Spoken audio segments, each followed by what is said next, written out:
Salut les amis, j'espère que vous allez bien. Bienvenue dans cette nouvelle vidéo.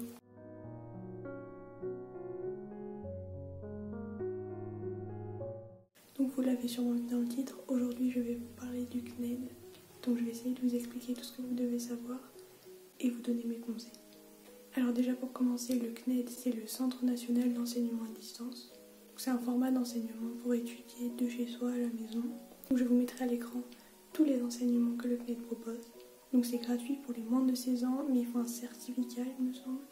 Je vous mettrai toutes les précisions. Donc après avoir fait l'inscription et toutes les démarches, parce qu'il y en a beaucoup, vous recevez un carton avec vos cours en papier et les codes d'accès pour la plateforme du CNED, où il y a les cours à télécharger. Maintenant on passe au point important à savoir.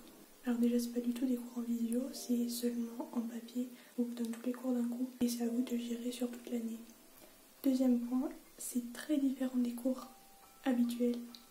Troisième point, on trouve les cours écrits, des exercices, des fiches pour compléter et bien sûr les contrôles. Le quatrième point, le plus important, on est scolarisé en étant au CNED. Voilà, parce qu'on m'a dit plein de fois que en étant au CNED on est déscolarisé, mais non, on est bien scolarisé. Maintenant on peut passer à mon organisation. Personnellement j'ai été inscrite au CNED depuis le début 3e et toute la seconde. Personnellement, je recopiais pas les cours dans un cahier, je lisais juste et je faisais quelques fiches pour certaines matières. Donc principalement, j'ai fait des fiches pour les maths, le français. Donc ensuite, ça a changé en fonction des jours. Mais en général, je travaillais 2 heures le matin et 2 heures l'après-midi. Ensuite, au niveau du planning des contrôles, au début d'année, on nous donne un planning indicatif des contrôles répartis sur l'année. Et du coup, je m'en suis inspirée pour faire chaque semaine noter quel devoir je devais rendre.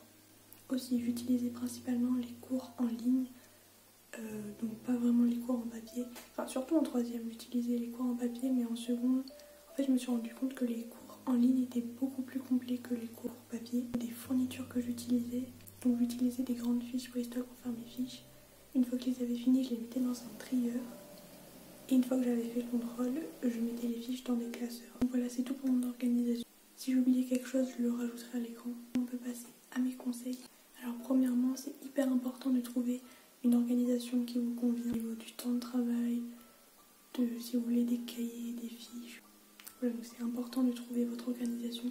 Au début, moi personnellement, j'ai testé plusieurs choses pour savoir ce qui me convenait le mieux. Ensuite, le deuxième conseil, c'est contacter les autres élèves du CNED. Alors pour ça, il y a un forum directement sur la plateforme du CNED. Et personnellement, on s'était échangé nos comptes Instagram. Du coup, c'était plus pratique pour se parler.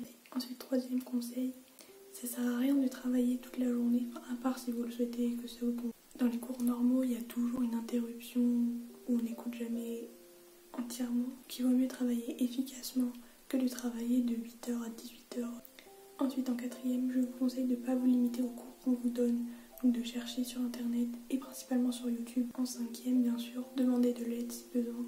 Si vous avez la chance d'avoir quelqu'un chez vous ou autour de vous qui peut vous aider, c'est bien, sinon demandez aux autres élèves du CNED. Mon sixième conseil, c'est garder un rythme. Donc ce que je veux dire, c'est ne pas vous lever trop tard et après être démotivé et ne pas travailler du tout. Voilà, enfin, essayez de vous faire une petite routine qui vous convient. Et bien sûr aussi garder un rythme de travail, donc apprendre les cours régulièrement et rendre les devoirs régulièrement aussi, parce que l'assiduité et tout ça compte pour le bulletin et les appréciations et tout ça. Septième, je vous conseille de vous créer un emploi du temps, ou pas, parce que je sais que personnellement, je sais que je peux pas travailler avec un emploi du temps comme un emploi du temps classique dans les cours. Et aussi garder bien le planning indicatif des contrôles. Comme ça, vous avez une vision d'ensemble en fonction de chaque semaine de qu'est-ce que vous devez faire. Donc voilà, c'est tout pour mes conseils et c'est tout pour la vidéo. J'espère que la vidéo vous aura plu. Peut-être à bientôt et en attendant, prenez soin de vous.